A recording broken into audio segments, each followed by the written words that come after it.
Oh, kumusta? Okay lang po. Ay, naka-live kayo, no? Yes po. Oh.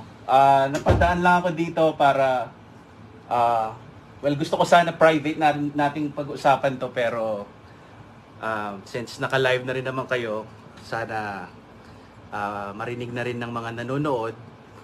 First of all, gusto ko kayong i-congratulate kasi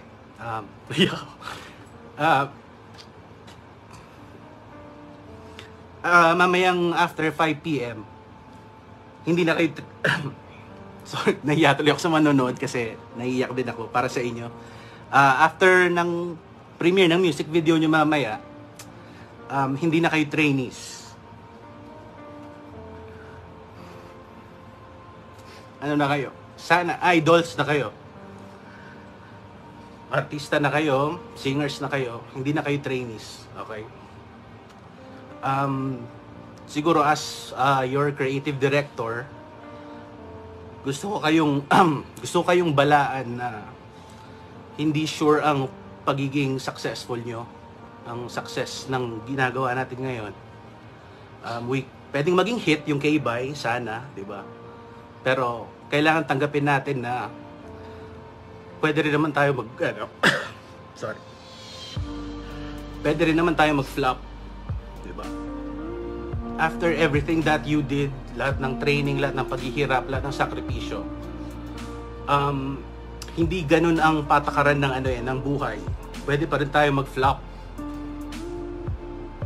Pero kung mangyari man yun, ang gusto kong gawin nyo, wag pa rin tayo susuko.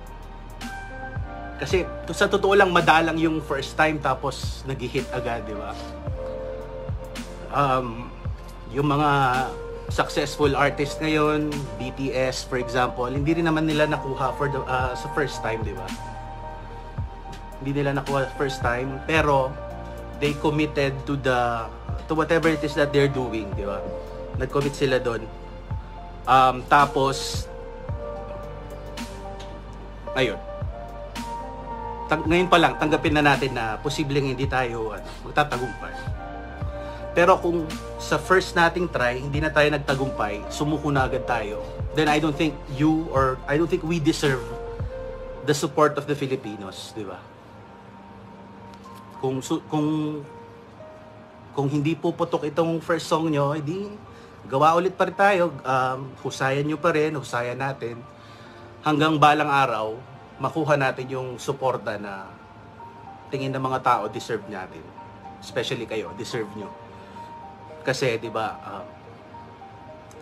itong project kong ito, kung hindi dahil sa pandemic, hindi ko rin naman siya matututukan. So, gaya ng mga sinasabi nyo kanina, parang it all fell into place kasi walang pelikula ngayon masyado, wala akong project na ginagawa sa pelikula.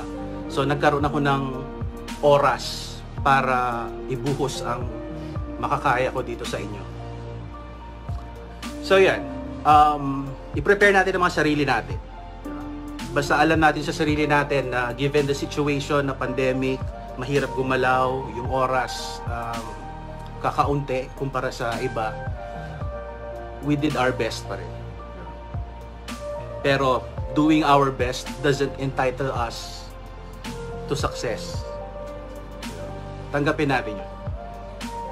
Ang isa pang gusto kong balaan sa inyo, although napag-usapan naman natin dati, after nito, there will be a lot of... Siyempre, marami kayong supporters, nakikita naman natin, mga magiliw, di ba? Dadami ang bashers, dadami ang mga critics. They will say very hurtful things against you, against what you do. And ang gusto ko lang mangyari is, oo, pwede nila kayong saktan, pero sana hindi nila kayo mapipigilan. Okay? Kasi tao lang din naman tayo, di ba? Masasaktan tayo dyan, minsan mapoprovoke tayo.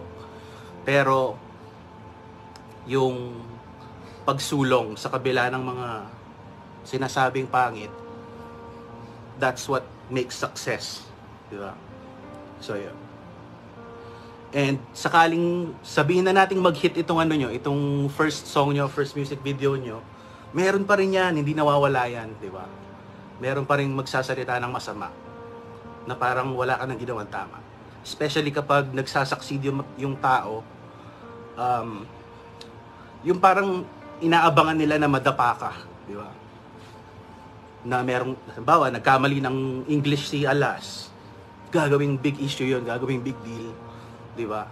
Or meron lang nasabi na something careless si Gami or si RG, gagawing big issue. Hindi mawawala yan.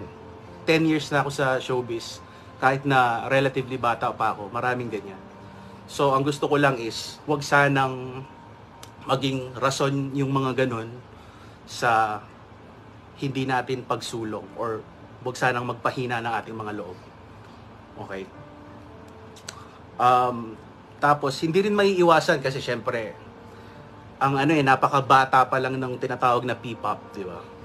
Hindi maiiwasan na people will pit your group against other groups. Di ba? Hindi maiiwasan na ikukumpara kayo sa SB19, sa BGYO, sa First One, PHP, at sa mga future boy groups pa na magagawa.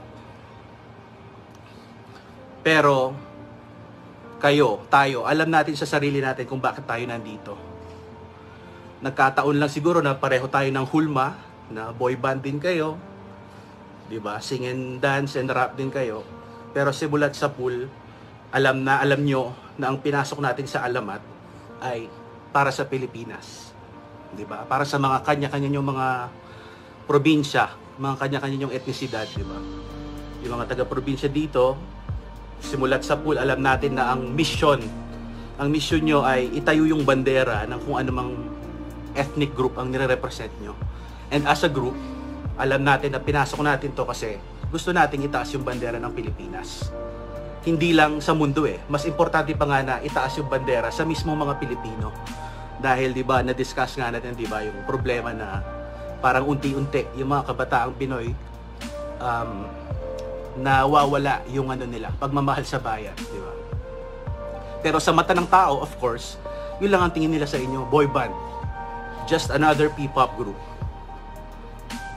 So, ang request ko sa inyo, huwag nyong gawing batayan ng tagumpay yung kung sino yung trending, kung sinong mas maraming views, mas maraming shares, mas maraming, di ba, mas maingay sa social media. Maganda yun, of course, makakatulong yun sa atin. Pero, deep inside, alam natin na hindi yun ang dahilan kung bakit may alamat. Okay.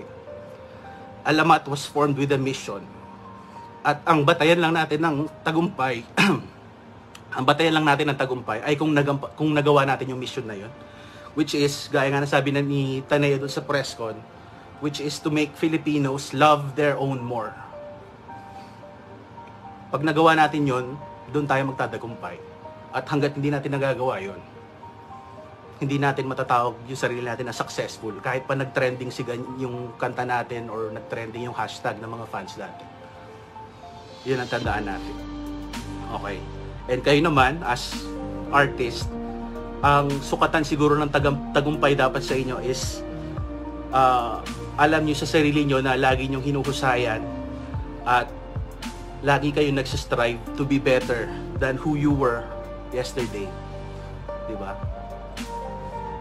Hindi yung mga tinatawag nilang karibal nyo sa P-pop, yung dapat yung tignan, kundi ang sarili nyo. Bukas ba mas magaling ka kaysa kahapon? Mas maayos ka bang tao? Mas okay ba yung ugali mo than yesterday? Yun ang gawin yung sukatan ng tagumpay. Okay. So yun, wag tayong mawala sa focus dito sa ginagawa natin.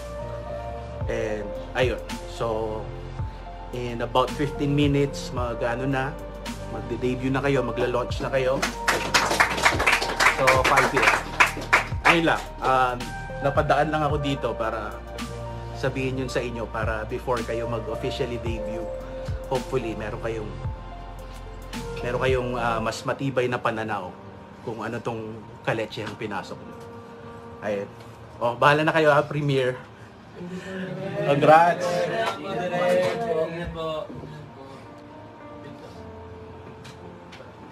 Bye.